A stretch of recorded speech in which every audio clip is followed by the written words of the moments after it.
Commentaire de Charles-Andrew Coates, sur l'Évangile selon Luc. Chapitre 24. Dans ce chapitre, les cordeaux de la mort sont déliés. Le psaume 116, verset 3, nous dit prophétiquement à propos de Jésus, « Les cordeaux de la mort m'avaient environné, et les détresses du Sheol m'avaient atteint.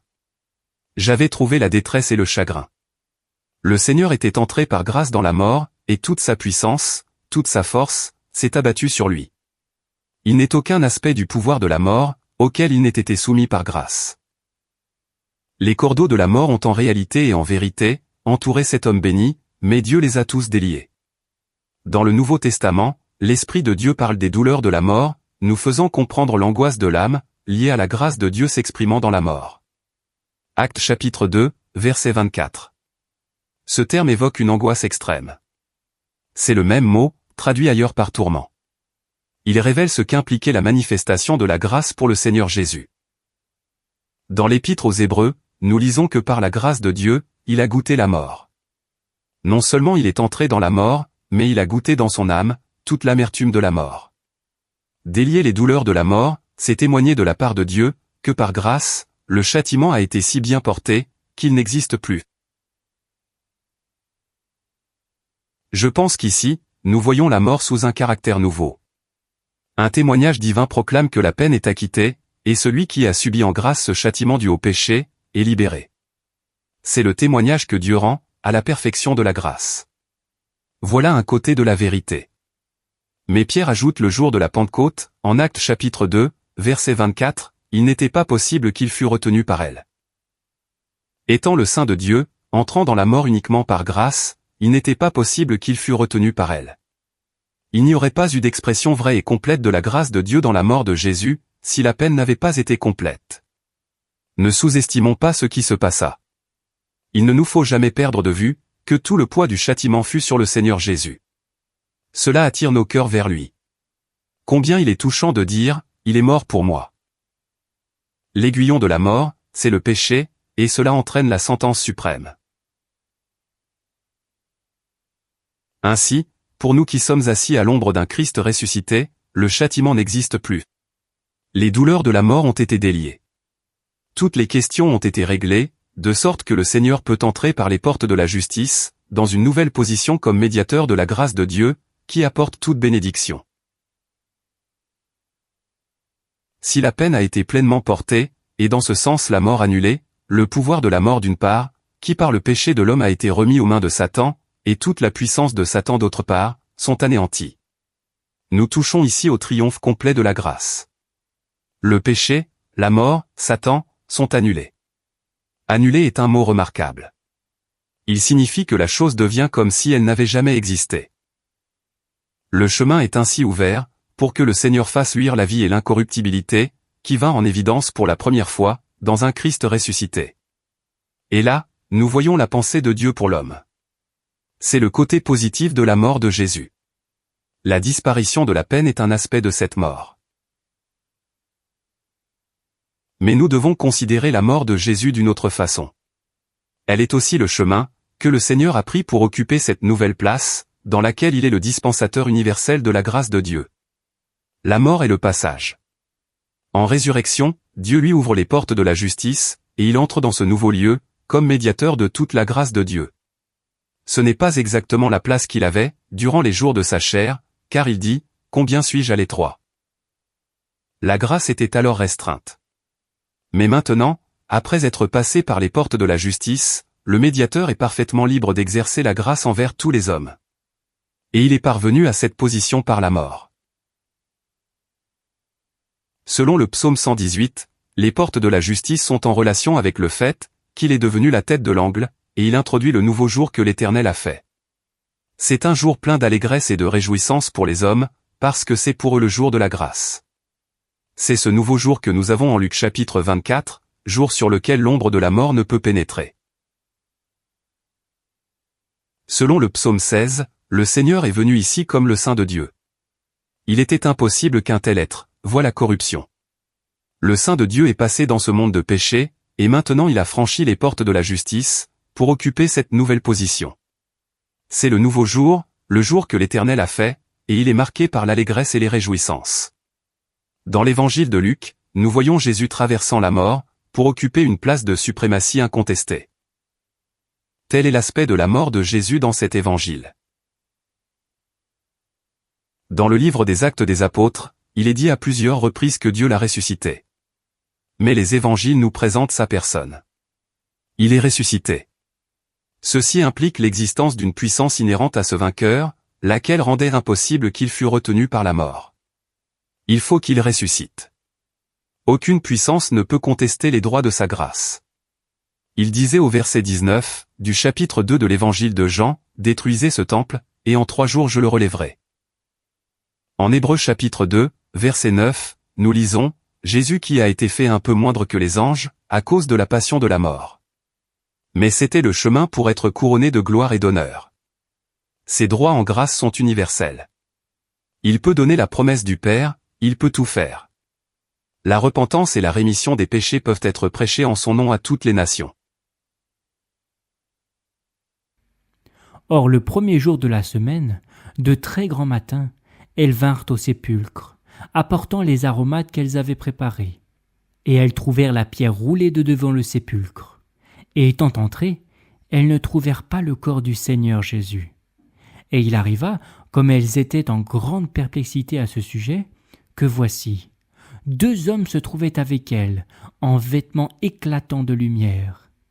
Et comme elles étaient épouvantées et baissaient le visage contre terre, ils leur dirent : « Pourquoi cherchez-vous parmi les morts celui qui est vivant ? Il n'est point ici, mais il est ressuscité.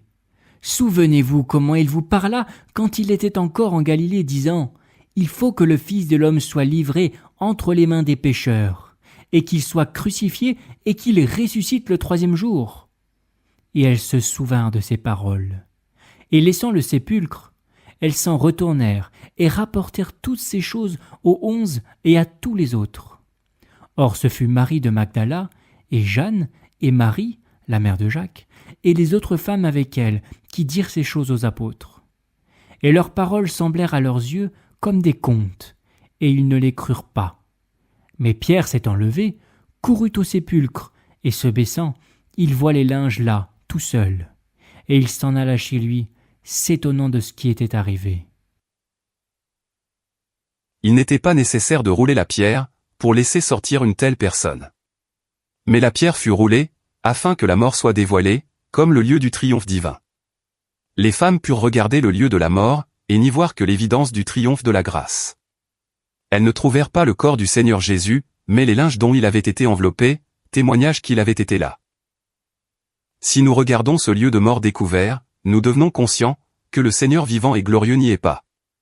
Il s'y est trouvé en grâce, et maintenant le premier ordre d'hommes a pris fin. Des hommes en vêtements éclatants de lumière sont un beau spectacle. Il n'est pas dit ici qu'il s'agit d'anges. Dès que la pierre est roulée, nous trouvons des hommes dans une condition entièrement nouvelle, en vêtements éclatants de lumière. Ils sont convenables pour cette condition nouvelle, en dehors de la vie mortelle. Le ressuscité doit avoir des associés dans sa nouvelle condition. Il y a ici 2 hommes, car le témoignage est en vue. Dieu voudrait que nous contemplions ces visions magnifiques, que nous regardions dans le tombeau, comme des personnes qui aiment Jésus, et que nous voyons qu'il est entré dans la mort par grâce, qu'il en est sorti, et que des hommes en vêtements éclatants de lumière en sont le résultat. Sur cette terre où Jésus est mort, il doit y avoir des hommes en vêtements éclatants de lumière.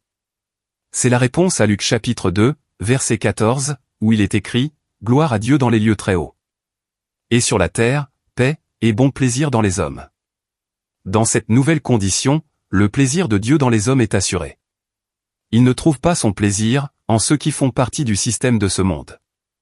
Les vêtements éclatants de lumière ne sont pas pour eux. Personne n'avait été encore vu en vêtements éclatants de lumière, sinon le Seigneur sur la montagne de la transfiguration. De tels vêtements conviennent au monde de la résurrection. C'est le couronnement du plaisir de Dieu dans les hommes. Le Seigneur trouvait ses délices dans les pécheurs repentants. Ils étaient pour lui les excellents de la terre, et ils furent ses compagnons durant les jours de sa chair. Mais tout le plaisir de Dieu n'était pas réalisé, et Dieu ne fut satisfait, que lorsque des hommes furent présentés comme les associés convenables de l'homme ressuscité. Au début des Actes des Apôtres, nous voyons des compagnies d'hommes, associés aux ressuscités. Ces hommes en vêtements éclatants de lumière, avaient du discernement, et ils s'adressèrent aux femmes comme à des personnes intelligentes. Pourquoi cherchez-vous parmi les morts, celui qui est vivant? Il n'est point ici, mais il est ressuscité.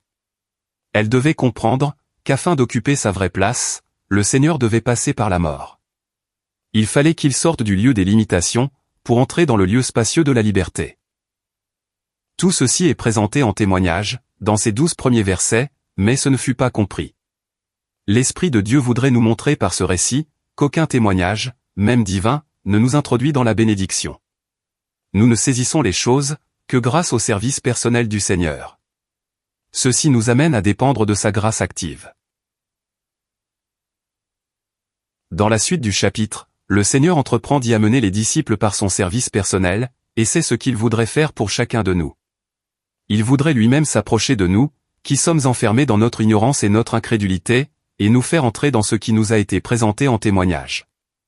L'incrédulité caractérisait les femmes, ainsi que la perplexité, qui produit de la négligence à s'approprier les encouragements disponibles. Nous devons être prêts à comprendre l'importance de la résurrection de Christ, car ce fut le mouvement du témoignage le plus merveilleux qui ait jamais eu lieu, mouvement allant d'un Christ connu selon la chair, à un Christ connu en résurrection. Les disciples n'étaient pas prêts pour cela. Ils devaient être divinement éduqués, comme nous aussi. Nombreux sont ceux qui aujourd'hui, qui ne sont pas prêts à accepter l'importance morale de la résurrection de Christ. Ils y croient comme à un fait, sinon ils ne seraient pas des chrétiens, mais peu la comprennent. Elle marque un changement merveilleux dans les voies de Dieu. En Luc chapitre 23, nous voyons qu'une nouvelle place est donnée à l'homme, une place dans le paradis. Mais maintenant, nous trouvons sur la terre, dans une condition nouvelle, des hommes qui sont les compagnons d'un homme ressuscité. La puissance du monde serait complètement anéantie pour nous, si nous comprenions que telle est notre place. Nous le réaliserons, quand nous serons effectivement ressuscités, mais ce qui marquera alors les saints, doit les marquer déjà maintenant moralement. À la Pentecôte, la compagnie tout entière apparut moralement en vêtements éclatants de lumière, sans la moindre trace d'égoïsme. Et voici, 2 d'entre eux étaient ce même jour en chemin, pour aller à un village dont le nom était Emmaüs, éloigné de Jérusalem de 60 stades. Et ils s'entretenaient ensemble de toutes ces choses qui étaient arrivées. Et il arriva, comme ils s'entretenaient et raisonnaient ensemble, que Jésus lui-même, s'étant approché, se mit à marcher avec eux. Mais leurs yeux étaient retenus, de manière qu'ils ne le reconnurent pas. Et il leur dit : « Quels sont ces discours que vous tenez entre vous en marchant ? Et vous êtes tristes ? » Et l'un d'eux, dont le nom était Cléopas, répondant lui dit : « Est-ce que tu séjournes tout seul dans Jérusalem, que tu ne saches pas les choses qui y sont arrivées ces jours-ci ? » Et il leur dit : « Lesquelles ? » Ils lui dirent : « Celles touchant Jésus, le Nazaréen, qui était un prophète puissant en œuvre et en parole devant Dieu et devant tout le peuple. Et comment les principaux sacrificateurs et nos chefs l'ont livré pour être condamné à mort et l'ont crucifié. Or nous espérions qu'il était celui qui doit délivrer Israël. Mais encore, avec tout cela, c'est aujourd'hui le 3e jour depuis que ces choses sont arrivées. Mais aussi quelques femmes d'entre nous ont fort étonnés, ayant été de grand matin au sépulcre, et n'ayant pas trouvé son corps. Elles sont venues, disant qu'elles avaient vu aussi une vision d'anges qui disent qu'il est vivant. Et quelques-uns de ceux qui sont avec nous sont allés au sépulcre, et ont trouvé les choses ainsi que les femmes aussi avaient dit. Mais pour lui, ils ne l'ont point vu. Le récit que Luc nous donne des 2 disciples qui allaient à Emmaüs fait ressortir avec une douceur particulière la grâce et le service de celui qui est vivant. Les hommes en vêtements éclatants de lumière avaient parlé de lui comme de celui qui est vivant. Quelles sont alors ses activités ? Nous en avons ici un bel exemple, soit en rapport avec ceux qui, tout en l'aimant sincèrement, n'étaient pas en accord avec ses pensées, soit en rapport avec l'assemblée réunie. Le vivant est actif dans le service de la grâce et de l'amour. Ces 2 disciples aimaient réellement le Seigneur, mais ils quittèrent Jérusalem, pour se rendre à Emmaüs ce même jour. Nous pourrions en déduire qu'ils rentraient chez eux. Nous trouvons aussi que Pierre, après être allé au sépulcre, et avoir constaté l'évidence que le Seigneur était ressuscité, rentra chez lui. C'est là que réside le problème. Nous recevons bien des impressions de Christ, mais ensuite quelque chose d'autre dirige nos pas. Sans aucun doute, un amour vrai était en Pierre et en ses 2 disciples d'Emmaüs. Mais en regagnant leur propre domaine, ils n'étaient pas gouvernés dans leur mouvement, par leur affection pour Christ.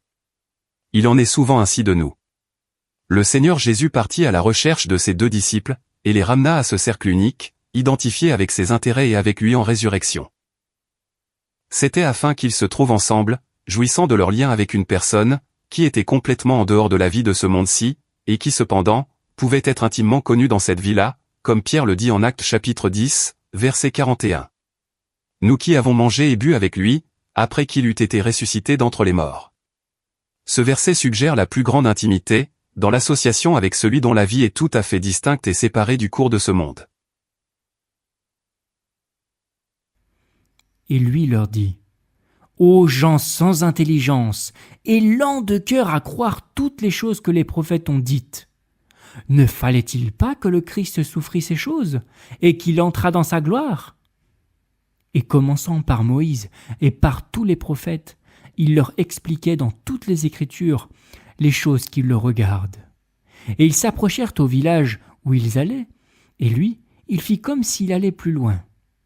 Et ils le forcèrent, disant : Demeure avec nous, car le soir approche et le jour a baissé.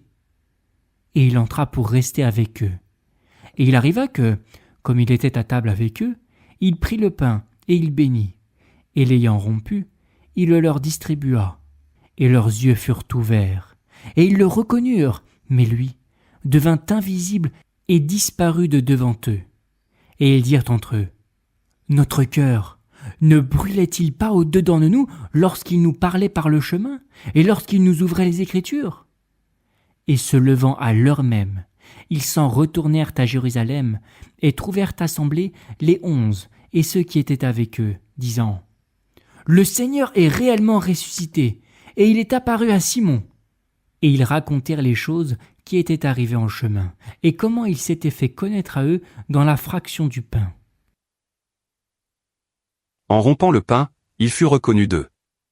C'était, à n'en pas douter, une figure significative de sa mort, quand il prit le pain et le bénit. Et l'ayant rompu, il le leur distribua. Luc chapitre 24, verset 30. Cet acte correspondait à celui qu'il avait accompli dans la chambre haute, alors qu'il instituait la scène, quoique ce ne soit pas ici effectivement la scène. Les 2 disciples le reconnurent. Ils eurent une impression particulière et sans équivoque, qu'ils avaient déjà éprouvée. Qui d'autre pouvait bénir comme lui ? Quelle chose extraordinaire, d'entendre le Seigneur rendre grâce ou bénir. Et leurs yeux furent ouverts, et ils le reconnurent. C'était lui. L'exposé des Écritures le plus merveilleux qui fut, ne réussit pas à leur faire rebrousser chemin. Mais quand ils le reconnurent dans la fraction du pain, leurs pieds furent mis en mouvement sur le champ. Il leur fallait retrouver leur compagnie. Ils avaient le sentiment intuitif qu'il avait une compagnie, et bien qu'il fût trop tard pour aller plus loin, il n'était pas trop tard pour regagner Jérusalem. C'est généralement la manière de faire du Seigneur, de nous amener jusqu'au point où nos cœurs brûlent, puis de nous mettre à l'épreuve, pour manifester le résultat. Le Seigneur ne s'impose pas. Il est très sérieux d'avoir une manifestation de lui, ou d'être touché par sa main, parce qu'une mise à l'épreuve suivra certainement. En Marc chapitre 6, nous lisons qu'il marchait sur les eaux, et voulait passer à côté d'eux. Le fait qu'il se plaçait à leur portée, devenait une épreuve pour leur cœur. Pierre y répondit : Seigneur, si c'est toi, commande-moi d'aller à toi sur les eaux. En Apocalypse chapitre 3, le Seigneur dit : Voici je me tiens à la porte, et je frappe. Pourquoi n'ouvre-t-il pas la porte ? Il ne veut pas le faire. C'est à vous et à moi qu'il en laisse l'initiative. Il n'entre pas s'il n'est pas désiré. Ainsi dans ce récit, il leur donna un magnifique exposé des Écritures, fit brûler leur cœur de ferveur, et continua comme s'ils voulaient aller plus loin. Mais eux le forcèrent, ils ne voulurent pas le laisser aller. C'est comme le bien-aimé qui se montre à travers le treillis, dans le Cantique des Cantiques. Il fait apparaître sa beauté morale, son attrait, et sa gloire personnelle, pour nous mettre en mouvement. Et il attend pour voir, si nous y répondrons. Dans le Cantique des Cantiques, il n'y a pas de réponse, et le bien-aimé se retire, de sorte que lorsque le cœur négligent de l'épouse se réveille et le désire, il s'en est déjà allé. Voilà comment nous manquons les occasions. Quand nous lisons la parole ou le ministère, ou quand nous nous réunissons, le Seigneur nous donne une impression qui fait brûler nos cœurs. Il y a chez les saints, ce qui peut aisément brûler. Le Seigneur travaille et sert, afin de susciter quelques mouvements de notre part. Combien il lui fut agréable, de trouver les 2 disciples d'Emmaüs, en train de s'entretenir et de raisonner à son sujet. C'est une belle occupation, que d'étudier les choses qui concernent Christ, d'essayer de comprendre les relations qu'elles ont entre elles, de raisonner sur elles avec affection. À leur retour, ils apportèrent leur contribution à l'assemblée. Ils revinrent avec des impressions particulières du Christ. De quel profit sommes-nous pour l'assemblée, si nous n'y apportons pas des impressions de Christ? Nous sommes plus ou moins un frein. Mais chaque frère ou sœur, qui vient à l'assemblée avec une impression de Christ, contribue à sa richesse. Il n'y a point de limite aux possibilités spirituelles offertes à celui qui aime. Nous sommes seulement limités par le désir de notre âme. Malgré le terrible état des choses dans la profession chrétienne, les possibilités sont sans limite, pour les cœurs qui aiment le Seigneur. Mais ce que nous recevons individuellement, doit ensuite nous qualifier pour occuper notre position en relation avec les frères. Le Seigneur trouve ses délices à se manifester aux siens, à donner non seulement des pensées qui rafraîchissent et qui stimulent, mais des manifestations distinctes qui le font connaître d'une façon nouvelle. Chacune d'elles apporte une impression particulière de Christ. Il est si grand, que je ne pense pas qu'il se manifeste 2 fois exactement de la même manière. Sa gloire est si diverse, que toute manifestation a un caractère unique. Nous devrions toujours être dans l'attente d'un tel événement, qui est ce qu'il y a de plus précieux à notre portée. Nous devrions toujours être dans cette attente, quand nous nous réunissons pour manger la cène du Seigneur. L'efficacité de notre service dépend dans une grande mesure de la manière dont le Seigneur s'est manifesté à nous. Le Seigneur dit à Paul qu'il serait serviteur et témoin des choses qu'il avait vues, et de celles pour la révélation desquelles il lui apparaîtrait. Il se manifeste à nous, afin de faire de nous des serviteurs et témoins. Ainsi, ces 2 disciples pouvaient retourner et rapporter à l'assemblée, aux 11 et ceux qui étaient avec eux, comment le Seigneur s'était manifesté à eux. Ils enrichirent l'assemblée. Rien ne peut être purement individuel. Ce qui est accordé à un individu, est destiné à la bénédiction de tous. Aucun écrivain du Nouveau Testament n'est plus individuel que Jean. Cependant, aucun n'insiste comme lui sur la nécessité de nous aimer les uns les autres. Dans ce chapitre, on voit le Seigneur sous le caractère merveilleux de celui qui explique toutes les Écritures. Cela semble indiquer la grande richesse spirituelle apportée à l'assemblée. Il est clair que tout était en vue de ce nouveau cercle de communion que le Seigneur allait former, et qui serait en relation avec lui le ressuscité, entièrement en dehors de la vie de ce monde. Toutes les richesses des Écritures de l'Ancien Testament sont concentrées et présentées en lui ressuscité. L'assemblée a été enrichie par cette interprétation de l'Ancien Testament que le Seigneur a donnée aux saints. Il voudrait bien nous faire comprendre, à nous comme aux disciples d'Emmaüs, que toute la faveur de Dieu, révélée dans l'Ancien Testament, exige la résurrection pour devenir effective. Sa substance dépend de la résurrection du Messie. Il a plu à Dieu par la bouche des prophètes de l'Ancien Testament, de développer avec une précision remarquable, une multitude de choses, comme il est dit au verset 27, il leur expliquait dans toutes les Écritures, les choses qui le regardent. Et encore au verset 44, il fallait que toutes les choses qui sont écrites de moi dans la loi de Moïse, dans les prophètes, et dans les psaumes, fussent accomplies. Cela suggère l'immense portée de l'Ancien Testament, et le Seigneur, je crois, voudrait que ce soit une expérience familière pour nous, de parcourir avec lui l'Ancien Testament, depuis la Genèse jusqu'à Malachie. Ces 2 disciples voyageaient effectivement de Jérusalem à Emmaüs. Mais spirituellement, ils traversèrent toute l'étendue de l'Ancien Testament. Pensez au nombre des détails qui y sont contenus. C'est une protection précieuse, contre les idées pernicieuses des incrédules qui circulent, que de parcourir l'Ancien Testament en compagnie du Christ. Tandis que la richesse, la substance, la puissance de ces livres, la belle valeur des pensées spirituelles relatives à Christ viennent devant nous, nous sommes élevés à un niveau, duquel nous pouvons abaisser les regards avec un profond mépris, sur l'infidélité de l'homme. Il n'y a personne qui ait parcouru l'Ancien Testament en compagnie de Christ, et qui puisse prêter l'oreille aux pensées infidèles qui sont diffusées aujourd'hui. L'Ancien Testament contenait une multitude de pensées concernant la faveur divine, pensées précieuses pour la foi. Mais tous ceux qui les chérirent moururent, excepté deux, Enoch et Élie. La mort n'étant pas une manifestation de la faveur divine, les hommes durent par la foi la comprendre. Dans le Nouveau Testament, on n'en vint pas directement à la résurrection, mais la foi conclut qu'il devait y avoir une résurrection. Si Dieu nourrissait de si précieuses pensées de faveur divine, et que tous les hommes étaient sous l'emprise de la mort, la résurrection était inévitable. Le thème central était la souffrance du Seigneur et son entrée dans sa gloire, et l'Ancien Testament déclarait clairement qu'il serait victorieux. Le serpent devait lui briser le talon, mais par ses souffrances, la puissance de Satan devait être annulée. Dieu montre maintenant que son attitude favorable envers les hommes a plus d'importance que le poison inoculé par la morsure du serpent. L'Ancien Testament était rempli des pensées de la faveur de Dieu pour les hommes. Mais comme ils étaient sous la mort, ces pensées ne pouvaient être réalisées qu'en résurrection. Alors le Messie est venu, une personne sur qui la mort n'avait aucun droit, et ne pouvait avoir aucune puissance, car il était le prince de la vie. Cependant, un tel homme est entré dans la mort. L'expression suprême de la faveur de Dieu envers les hommes, est que son oint est entré dans la mort. Mais il ne pouvait être retenu par elle. Il la traversa jusqu'en résurrection, et toutes les pensées de grâce de Dieu furent réalisées dans le ressuscité. Le Seigneur est exactement le même aujourd'hui, qu'en ce temps-là, où ses deux disciples parcouraient avec lui l'Ancien Testament. Cet évangile est caractérisé d'un bout à l'autre par la grâce.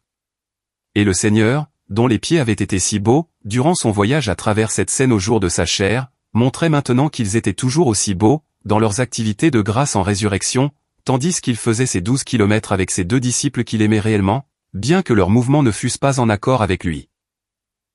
Il alla avec eux, et les conduisit sur cette voie merveilleuse, les enrichissant spirituellement. Quelle grâce ils ont dû recevoir! Ces deux disciples, unis par une profonde affection, conversaient avec lui. Si ces traits nous marquaient davantage, je pense que le Seigneur s'approcherait pour converser avec nous, et nous conduire dans le même chemin qu'eux. Quelle richesse ces deux disciples apportèrent dans l'assemblée. Nous devons prier pour recevoir du Seigneur, individuellement et dans nos maisons, des impressions qui nous rendent capables d'enrichir l'assemblée. Cette pensée traverse toutes les Écritures. Dans l'Ancien Testament, nous trouvons que l'on devait monter au lieu où l'Éternel avait mis son nom. Deutéronome chapitre 16, versets 2 et 6. Et on n'y allait pas à vide, mais tout Israël apportait ses dîmes et ses offrandes. Tous contribuaient et déversaient leurs richesses, dans le trésor des choses consacrées. Ces deux disciples eurent une manifestation du Seigneur, et en firent profiter l'assemblée. Leur contribution dut être grande. Les 11 avaient entendu dire que le Seigneur était ressuscité, et était apparu à Simon. C'était quelque chose, mais ces deux-là apportèrent beaucoup plus. Ils racontèrent les choses qui étaient arrivées en chemin. Il leur fallut certainement longtemps, pour rapporter aux 11 cette si belle marche à travers l'Ancien Testament. Et ils couronnèrent le tout, en racontant comment ils s'étaient fait connaître à eux, dans la fraction du pain. À la richesse de l'Ancien Testament, s'ajoutait la parole qu'il avait donnée, en prenant le pain, en le bénissant. Et telle est sa pensée pour le moment présent, jusqu'à maintenant. Comme les 11 et tous les autres ont dû écouter. Il leur a peut-être fallu 1 heure ou 2, pour leur en donner un bref aperçu. On se plaint quelquefois qu'il n'y a point de communion fraternelle. Nous sommes appelés à affirmer qu'elle existe bel et bien, et quelle est la chose la plus bénie qui soit. Le Seigneur l'a formée, il lui a donné son caractère. Il en est lui-même la substance, et elle demeure à la disposition de tous ceux qui l'aiment. Il nous appartient dans l'esprit de Christ, de faire en sorte que ces impressions profitent à nos compagnons chrétiens, comme le Seigneur le fit pour ses deux disciples. Il attire l'attention sur le fait qu'il y a une communion de caractère divin, et dès que nous en avons le sentiment, nous désirons trouver un lieu où nous pouvons en jouir. C'est une communion de bénédiction et de bonheur. Nous nous réunissons, parce que nous sommes divinement et spirituellement heureux, et que nous soupirons après le lieu, où notre bonheur sera partagé par d'autres, où notre joie sera appréciée et bien accueillie. Ceux qui se plaignent du manque de communion, ne sont pas en accord avec le Seigneur. Le Seigneur ne se plaint pas du manque de communion. Il cherche à présenter aux saints, le caractère extrêmement précieux de la communion qui existe. À un saint refroidi, tombé sous l'influence du monde, je ne dois pas, si je désire lui faire du bien, me plaindre de son état, mais lui montrer avec puissance spirituelle ce qu'il perd. Il en sera sûrement affecté. Quand nous nous réunissons pour nous souvenir du Seigneur, un frère rend grâce à la table pour le pain, et j'apprends par ce qu'il dit au Seigneur, ce qu'il en pense. Il me remet le pain, avec la confiance que j'ai aussi les mêmes pensées que les siennes à son égard. Ensuite je le donne moi-même à un frère ou à une sœur, avec la confiance qu'il ou elle pense comme moi. Et ainsi de suite, nous nous passons le pain et la coupe, unis par une même pensée et une même appréciation. Et nous trouvons nos délices à nous asseoir avec ceux qui, selon leur mesure, ont les mêmes pensées que les nôtres quant à Christ. Voilà la communion fraternelle. Quel spectacle merveilleux pour le ciel, de voir des personnes ayant toutes les mêmes pensées, sur le précieux corps de Christ consacré dans la mort, et sur son précieux sang. Le plus jeune enfant peut avoir les mêmes pensées que Paul, moins développées certes, mais les mêmes que celles qui étaient arrivées à pleine maturité en Paul. Voilà la communion. Si nous avions avec nous à la scène du Seigneur, le frère le plus intelligent de la terre pour rendre grâce, une personne convertie la veille, pourrait dire amen à chacune de ses paroles. Elle ajouterait peut-être, ces choses magnifiques me dépassent, mais elles sont précieuses. C'est cela la communion fraternelle. Quiconque peut dire amen, apporte quelque chose. Et que tout le peuple dise amen. Tous participent à la valeur de Christ. En prenant le pain à Emmaüs, le Seigneur indiquait qu'il formait une communion. Il y avait en tout cas, au moins 2 participants. Le Seigneur formait une communion, qui tirait son caractère du fait qu'il avait par la grâce de Dieu, goûté la mort. Il a donné son corps dans la mort. Tout cela est caractérisé par le fait, qu'ils le reconnurent comme celui qui vivait. S'ils n'avaient pas reconnu le Seigneur comme vivant, ils n'auraient eu aucune pensée correcte sur sa mort. Si le fait de prendre le pain et la coupe, était pour nous une réalité spirituelle, tout différent entre frères serait réglé avant le jour du Seigneur suivant. Nous serions dans une telle angoisse de cœur, en passant le pain au frère avec lequel nous sommes en désaccord, qu'il nous serait impossible de le faire une autre fois. Nous sommes en danger d'accomplir cet acte d'une manière formelle. Toutes sortes de choses qui existent disparaîtraient en 24 heures, si nous savions ce que signifie réellement la communion fraternelle. Il est grave d'exprimer une communion qui n'est pas réelle. Par ailleurs, nous devons veiller à ce que nos faiblesses et nos particularités personnelles n'influencent pas notre communion fraternelle. Nous avons tous nos particularités, et lorsque nous nous réunissons pour la communion fraternelle, nous devrions avoir la grâce du Seigneur de nous élever au-dessus de ces choses. Un frère peut être vif, et dire une parole irréfléchie. Qu'allons-nous faire? Il nous faut rechercher la grâce de Christ, sa merveilleuse grâce sacerdotale, découlant de ses mains élevées pour bénir, afin que lorsque nous nous réunissons, nous ne pensions à ce frère, qu'avec de purs et saints sentiments de grâce. Sans aucun doute, une foule de choses réclament de la douceur d'esprit, du support, de l'humilité, de la longanimité. Toutes ces choses nous mettent à l'épreuve, manifestant si nous avons la grâce de Christ. Nous nous apercevons souvent qu'elle nous fait défaut. Alors j'ai recours à lui pour obtenir la provision dont j'ai besoin. Je comprends que ce frère qui m'a contrarié, a les mêmes pensées que moi sur Christ, et dans tout ce qui constitue la communion, nous ne faisons qu'un. J'ai connu un frère, venir le samedi soir me faire part de sa tristesse, d'avoir dit telle chose au cours de la semaine. Il n'était pas libre d'aller rompre le pain, sans s'en décharger à quelqu'un. Ces questions morales ne devraient jamais dépasser la semaine. C'était l'intention du Seigneur, en établissant la communion. Il ne fallait pas l'aborder d'une façon impure ou injuste, mais elle devait tout ajuster moralement.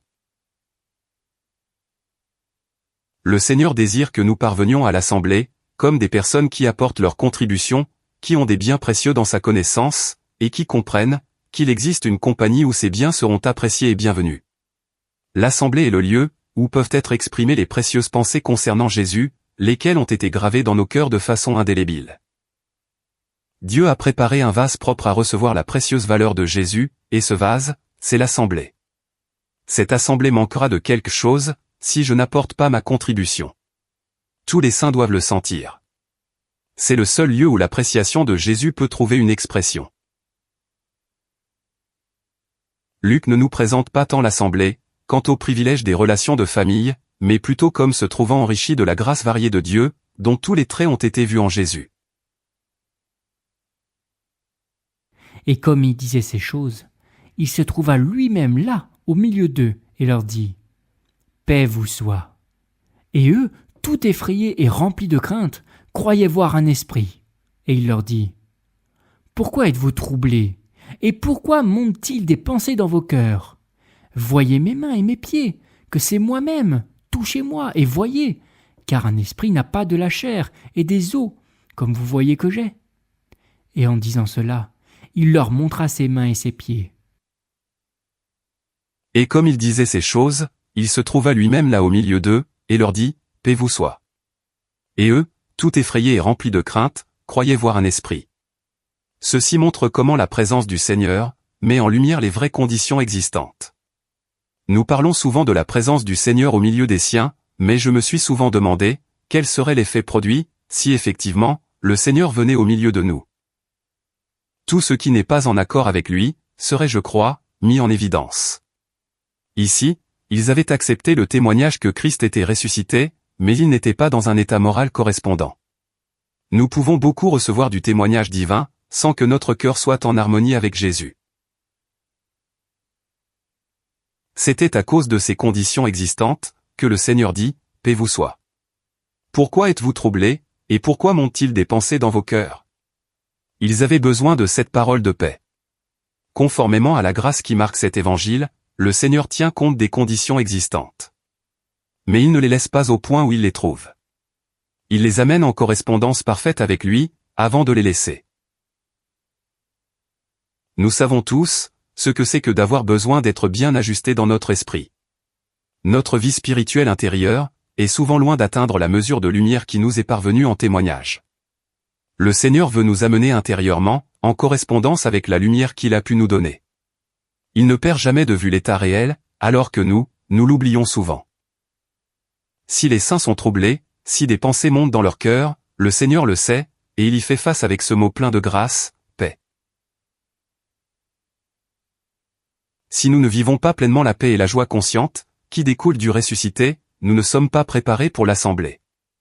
Il désire que la précieuse grâce de Dieu, exprimée et confirmée en lui, nous soit connue, de sorte que nous ne soyons pas distraits, et qu'aucune pensée ne monte dans notre cœur. Si nous sommes dans la paix et la joie, de tout ce qui nous a été donné en Jésus, alors nous sommes en accord avec lui. Les disciples avaient marché avec lui 3 ans et demi environ. Ils avaient vu des choses magnifiques, entendu des paroles merveilleuses. La grâce de Dieu envers les hommes leur avait été présentée d'une manière si bénie. Mais maintenant, ils n'identifiaient pas cette grâce avec celui qui était ressuscité, le Seigneur n'en était pas la substance pour leur cœur.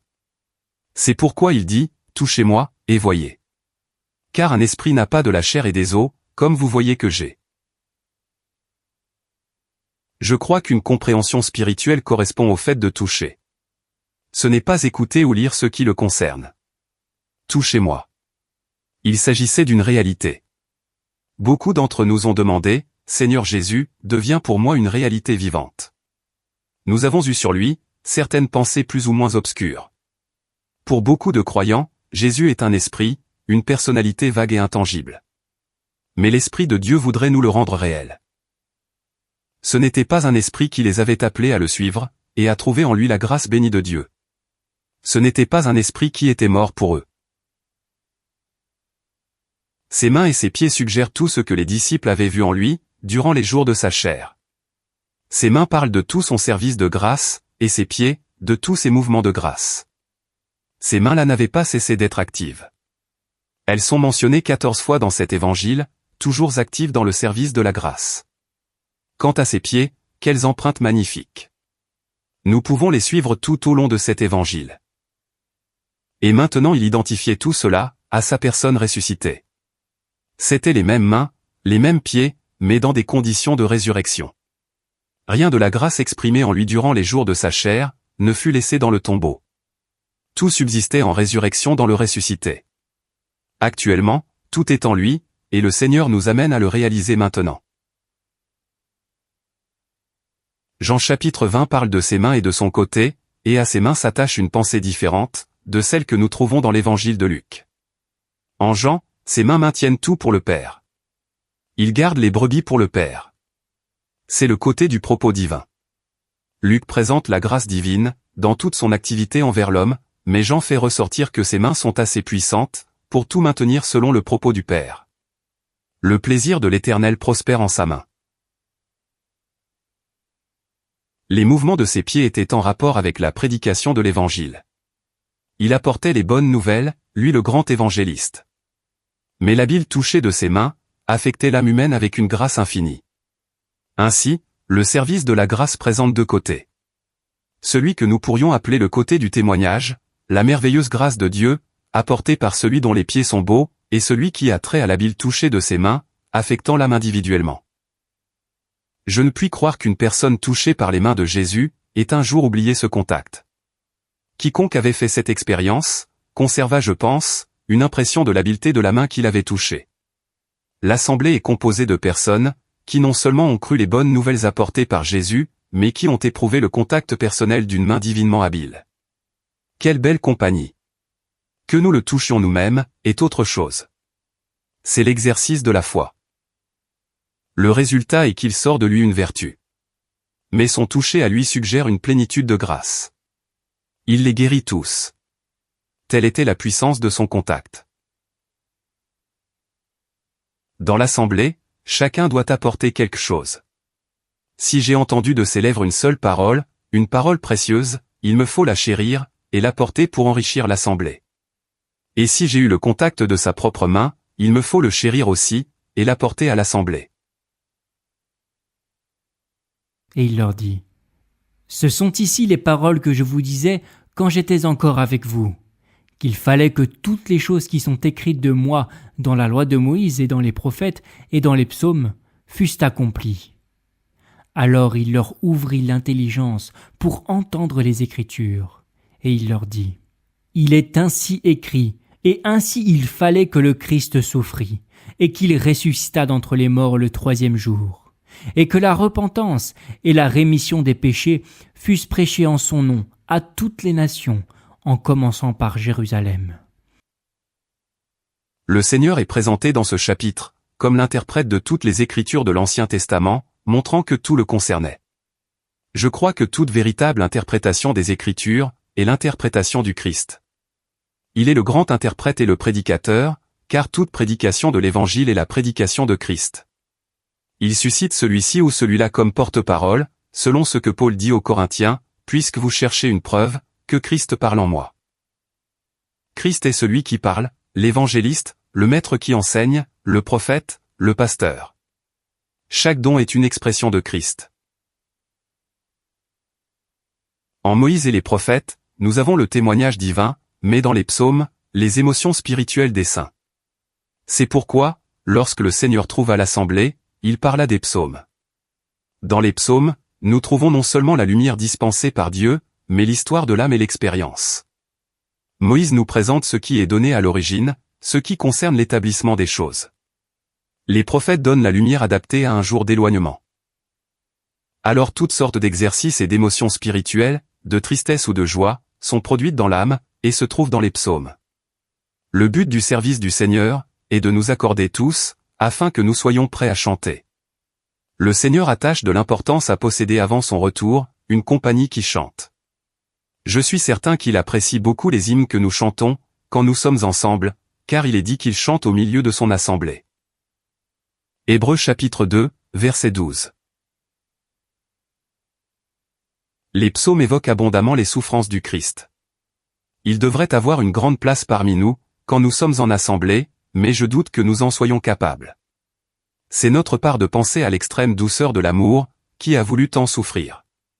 Le Seigneur est chéri dans son amour et sa souffrance, mais cela implique que nous sommes parfaitement libérés de toute pensée de nous-mêmes. Nous ne pensons pas tant à ce que le Seigneur a fait pour nous, mais plutôt au chemin de souffrance et de douleur incommensurables, qu'il a parcouru pour nous apporter la grâce et l'amour de Dieu. C'est ce que les psaumes mettent justement en évidence, et il en est toujours ainsi dans les affections spirituelles. Aucun sujet des Écritures n'est aussi profondément spirituel que celui des souffrances de Christ.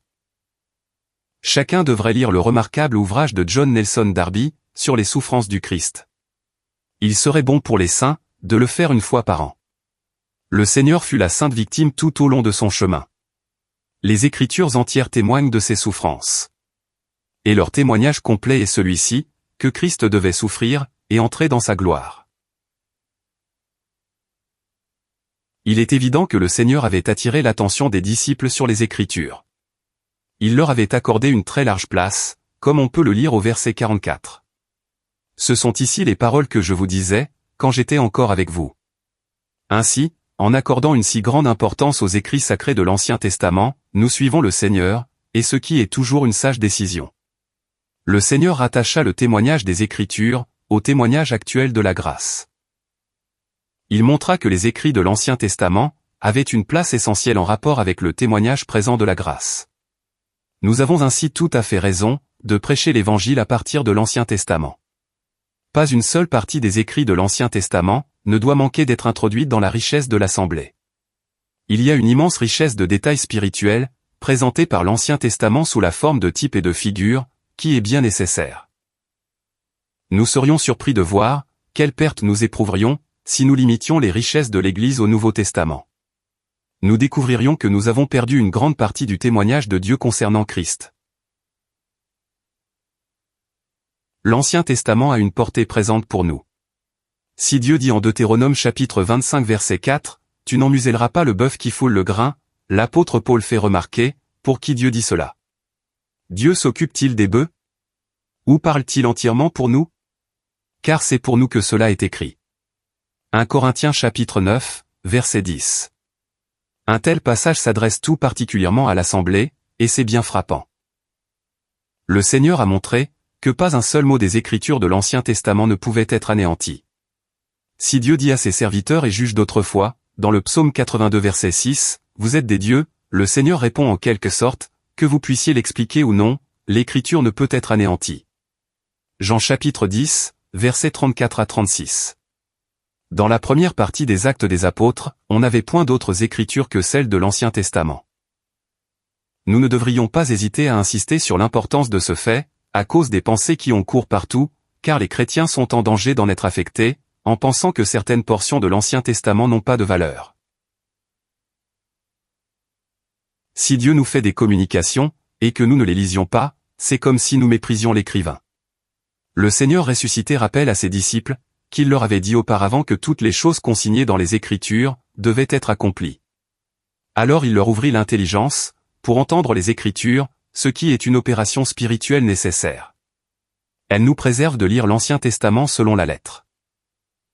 Il leur ouvrit l'intelligence, pour qu'ils puissent saisir toutes les richesses de l'Ancien Testament. Le Seigneur fit beaucoup pour ses disciples, quand il était avec eux. Le reste est l'œuvre du Saint-Esprit. C'est par l'Esprit que le Seigneur nous ouvre l'intelligence, pour comprendre les Écritures. Et comme de joie, ils ne croyaient pas encore et s'étonnaient, il leur dit « Avez-vous ici quelque chose à manger ?» Et ils lui donnèrent un morceau de poisson cuit et quelque peu d'un rayon de miel. Et l'ayant pris, il en mangea devant eux. Le Seigneur demande, « Avez-vous ici quelque chose à manger ?» Grâce merveilleuse. Autant dire, si vous avez quelque chose, je l'apprécierai et j'en prendrai. Il désirait montrer qu'il y avait chez eux ce qu'ils pouvaient apprécier. Rien ne nous libère plus que de savoir que nous avons quelque chose que le Seigneur peut apprécier. Dans sa grâce, il apprécie ce que nous avons, et en use, même si c'est peu. Ils lui donnèrent un morceau de poisson cuit, et quelque peu d'un rayon de miel. Cela suggère la grâce parfaite, par laquelle il se révèle et se rend si proche de nous, même si nous ne possédons que partiellement les choses. Personne d'entre nous ne possède les choses dans leur entier. Paul lui-même dit, « Nous connaissons en partie, et nous prophétisons en partie, ce qui distingue le poisson et le rayon de miel du pain. » Ce que le Seigneur leur présenta, c'est-à-dire ce qui vient du côté divin, portait le caractère de la plénitude. Le pain est un tout. De notre côté, nous trouvons ce qui est partiel, mais sa grâce est telle qu'il veut en manger. Le poisson cuit parle des saints, tiré de la masse de l'humanité pour le plaisir de Dieu. Il a été pris de la mer, et soumis à l'action du feu. Rien de ce qui se trouve dans les saints n'est agréable au Seigneur, s'il n'a pas été purifié par le feu. Ensuite, le rayon de miel représente ce que les saints sont en amour, et dans leurs activités mutuelles. Rien ne représente mieux le travail collectif pour un but commun, que le rayon de miel. Il est le résultat de l'œuvre de milliers d'abeilles, où chacun a contribué à sa mesure. C'est l'évidence de la coopération dans un labeur commun, de la part de nombreux saints. Le Seigneur en mangea devant eux. Aussi Pierre put dire, en Actes chapitre 10, verset 41, « Nous qui avons mangé et bu avec lui, après qu'il eût été ressuscité d'entre les morts. » C'était une preuve remarquable que Pierre mettait en avant, pour montrer qu'il était un homme vivant. Et vous, vous êtes témoins de ces choses.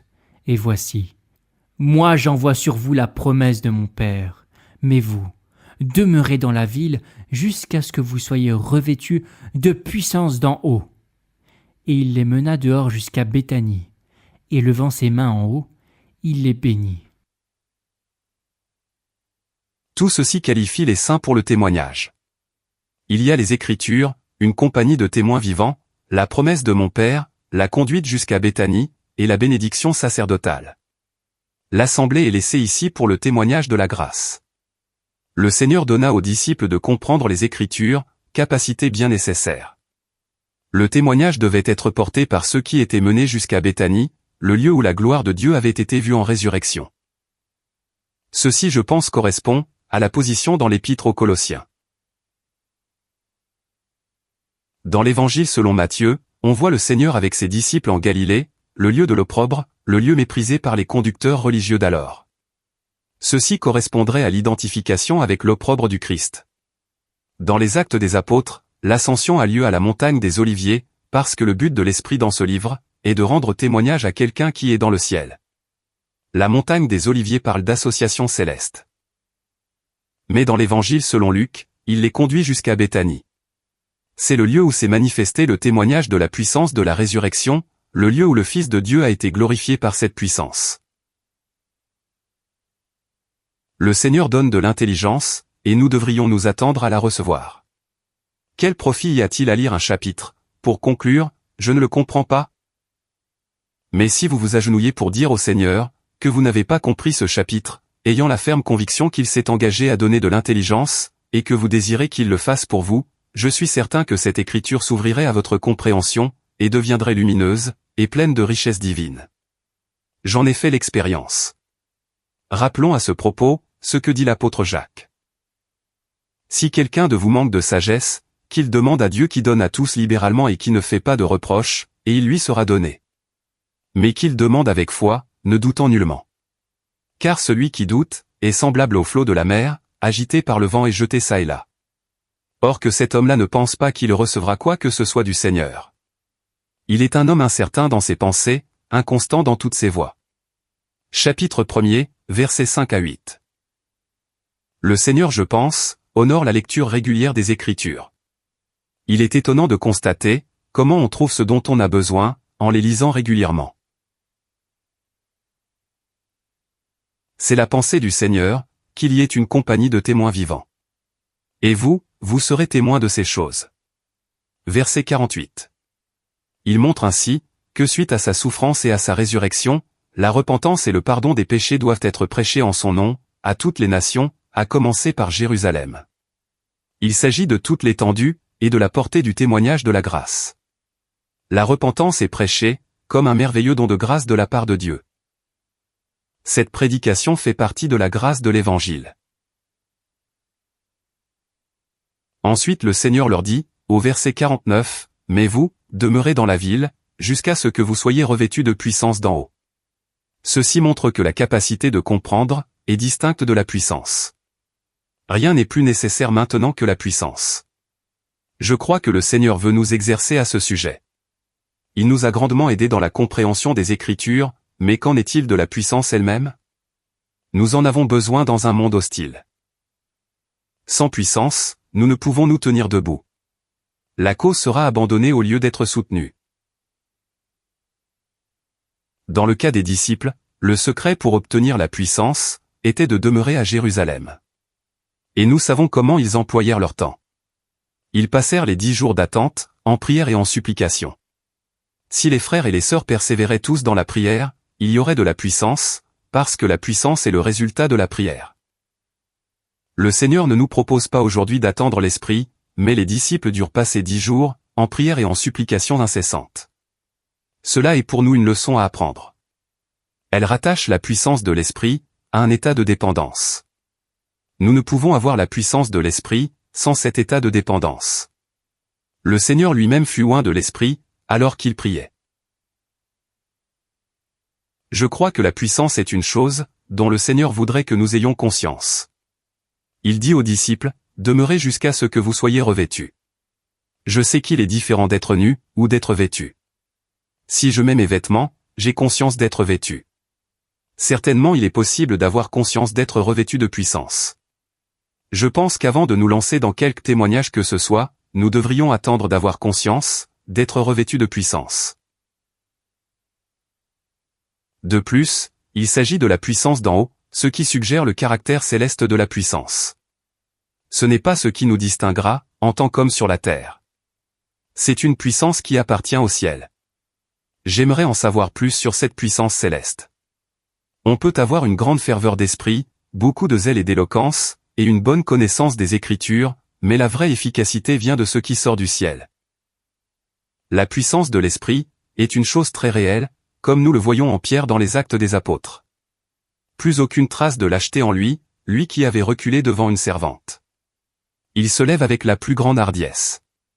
Et voyant la hardiesse de Pierre et de Jean, il s'en étonnait. Actes chapitre 4, verset 13. Il ne pouvait comprendre. Il s'agissait d'une puissance venue d'en haut. Lorsque nous nous trouvons face au diable, nous avons besoin de puissance. Par la puissance céleste, le témoignage de la grâce peut avoir son libre cours, selon son caractère béni. Dieu a rendu aussi attrayante que possible, la prédication de la repentance et du pardon des péchés, en les proclamant au nom de cette personne merveilleuse, dont la vie est relatée dans l'évangile de Luc. Dieu s'emploie à ce qu'elle soit revêtue du charme personnel de la bonté de Jésus. Nous lisons dans les Proverbes, ce qui attire dans un homme, c'est sa bonté. Chapitre 19, verset 22. Voilà ce qui caractérise l'évangile de Luc. Et il arriva qu'en les bénissant, il fut séparé d'eux, et fut élevé dans le ciel. Les disciples virent le Seigneur élevé dans le ciel. Dans l'évangile de Jean, il n'est pas dit que le Seigneur ait été élevé. Il dit simplement, « Je monte vers mon Père ». C'est la glorieuse majesté de sa propre puissance qui s'exprime. Mais dans l'évangile de Luc, il est élevé dans le ciel. On voit l'homme béni, qui avait été le vase de la grâce en dépendance parfaite, élevé par une puissance qui n'était pas la sienne. Il fut élevé dans le ciel comme l'homme dépendant. Quelle leçon! Et la puissance qu'il a élevée dans le ciel, est celle qui peut aussi nous porter.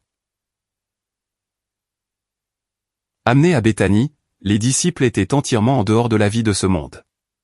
Cela ressemble à l'épître aux Colossiens. Ils ne furent pas élevés, mais conduits jusqu'à Béthanie. Béthanie n'est pas le lieu de l'opprobre. Nous pouvons passer de la vie de ce monde, à une sphère où il n'y a point d'opprobre, une région spirituelle, où nous venons sous la bénédiction sacerdotale de celui qui fut élevé dans le ciel. Magnifique point culminant de l'évangile de Luc. C'est la bénédiction qui se répand librement, sur des personnes capables de la recevoir. Le Seigneur voudrait nous faire sortir complètement, de la sphère de la mort. En Jean chapitre 12, on lui fit un souper à Béthanie. Marthe servait, Lazare que Jésus avait ressuscité d'entre les morts, était à table, et Marie honit le Seigneur. Entièrement en dehors de la vie de ce monde, ils étaient dans la sphère de la résurrection. Ils ne vivaient pas dans ce monde, comme dit l'apôtre Paul aux Colossiens. Pourquoi comme si vous étiez encore en vie dans le monde, établissez-vous des ordonnances? Chapitre 2, verset 20. Ils sont sur terre, mais non dans le monde. Béthanie parle de notre vraie place spirituelle sur la terre, mais non de notre place céleste. Notre vraie place spirituelle sur la terre, est en dehors de la vie de ce monde. C'est là qu'est connue, la bénédiction sacerdotale. Et eux, lui ayant rendu hommage, s'en retournèrent à Jérusalem avec une grande joie. Et ils étaient continuellement dans le temple, louant et bénissant Dieu. Luc présente les choses d'une manière spirituelle.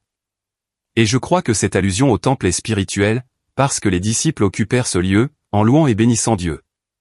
Matériellement, le temple était laissé à Israël, mais spirituellement, il était occupé par l'assemblée de fidèles, louant et bénissant Dieu.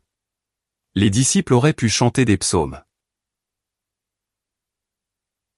Au commencement de cet évangile, la multitude priait dehors, tandis que Zacharie exerçait ses fonctions sacerdotales à l'intérieur, comme représentant cette multitude, en prière à l'extérieur.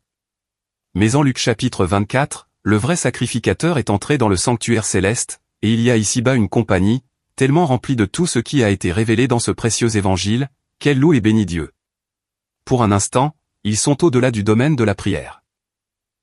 Ils louent et bénissent Dieu, parce qu'ils sont au plein bénéfice de la bénédiction sacerdotale, de celui qui a été élevé au ciel. Ils avaient atteint le point où David pouvait dire, « Les prières de David fils d'Isaïe, sont finies ». Psaume 72, verset 20.